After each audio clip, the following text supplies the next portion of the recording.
والغنيمة من كل بر والسلامة من كل إثم لا আয় আল্লাহ আয় রহমান রহিম আয় আল্লাহ অনেকক্ষণ ধরে চিন্তার পর থেকে নিয়ে বরং আরো আগে জোহরের পর থেকে নিয়ে আল্লাহ আপনার ইমানদার বান্দারা ইমান দীপ্ত বান্দারা আপনার খোলা মাঠে দুইটা হাত উত্তোলন করে আপনার সাহায্য করে হাত ধরেছে মাওলা আয় আল্লাহ আমাদের মনে প্রাণের থাকে তাদেরকে পরিপূর্ণ হেদায়েত দান করুন আর যদি হেদায়েত না থাকে সমূলে এই দুনিয়া থেকে মুছে দিন আল্লাহ সমূলে ধ্বংস করে দিন আয় আল্লাহ ইসরায়েলের মধ্যে ইসরায়েলের কোনো মানচিত্র না থাকে আল্লাহ কারো তো বিদেশি থেকে ব্রিটেন থেকে বিভিন্ন রাষ্ট্র থেকে আল্লাহ পুরা ভূমিকে মুসলমানদের নিয়ন্ত্রণ করে দিন আল্লাহ ইসরায়েলকে আপনি সমূলে ধ্বংস করে দিন আল্লাহ এই মোদী সরকার পার্শ্ববর্তী হয়ে কাশ্মীরের উপরে নির্যাতন করছে অনেক মসজিদ ভেঙে ফেলেছে মাদ্রাসা ধ্বংস করে দিয়েছে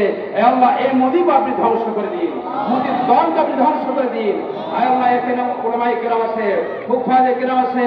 আল্লাহ বৃদ্ধ দাড়ি পাকা আছে রব্বিল আলামিন চলমান নির্যাতনের বিরুদ্ধে রাষ্ট্রীয়ভাবে প্রতিবাদ চালাতে হবে।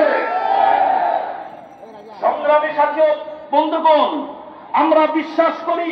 আল কুদস কেবল একটি শহর নয়, এটি ঈমানের একটি অংশ। গাজা আমাদের জন্য এক আয়না,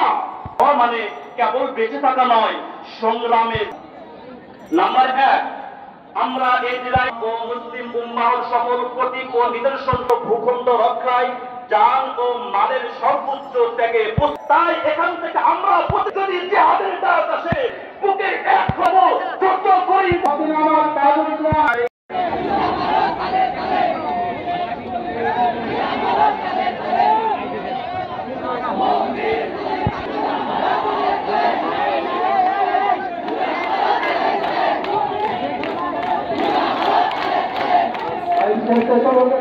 Gracias.